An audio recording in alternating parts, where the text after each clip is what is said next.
This is Bennu, one of Earth's closest planetary neighbors.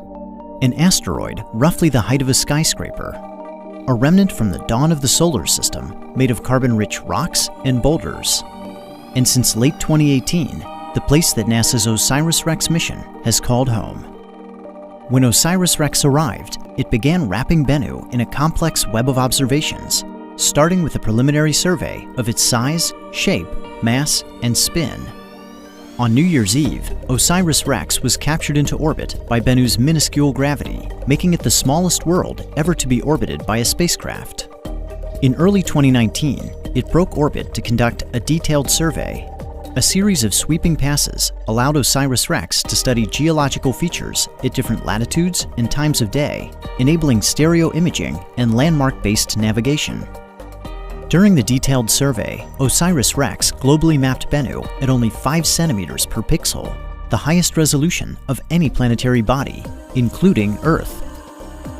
On June 12th, the spacecraft entered a new orbit at an altitude of just 680 meters, setting another record and establishing a home orbit for the remainder of the mission. In September, it began reconnaissance on 4 candidate sample collection sites, potential locations on Bennu to touch down and collect a sample later in the mission. OSIRIS-REx concluded its first year at Bennu back in orbit, circling the asteroid's terminator, or boundary between day and night. Here, outside forces acting on the spacecraft are balanced, allowing it to orbit within the same plane over time. Reconnaissance resumed in early 2020 with close flyovers of the primary sample collection site Nightingale and the backup site Osprey. In mid-April, OSIRIS-REx performed the first of 2 rehearsals prior to sample collection. It navigated to a predetermined checkpoint about 125 meters above Bennu, then descended to within 65 meters before backing away. After the checkpoint rehearsal, OSIRIS-REx flew one final reconnaissance sortie over Site Osprey. Then it made a series of high-altitude maneuvers while rebooting its onboard processor and preparing for its second rehearsal of the sample collection event. On August 11th, OSIRIS-REx departed its home orbit and made a 4-hour traverse to Bennu's northern hemisphere, retracing its earlier path. After performing the checkpoint engine burn to begin its descent, it made a second engine burn called Match Point to match Bennu's rotation before backing away at an altitude of approximately 40 meters. Now, the most crucial moment of the mission had arrived. On October 20th, 2020, at approximately 11:30 a.m. Mountain Time, the spacecraft departed orbit.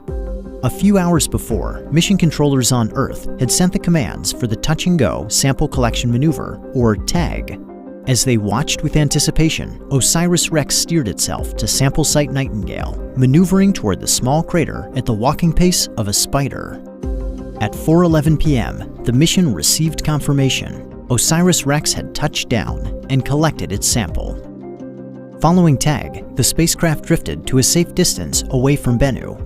By the end of October, mission controllers determined that it had exceeded its goal of collecting 60 grams of asteroid material. They directed it to stow the sample in preparation for return to Earth. Before departing Bennu, OSIRIS-REx was given one final task. On April 7th, it flew over Site Nightingale to observe how the sample collection event had changed the surface.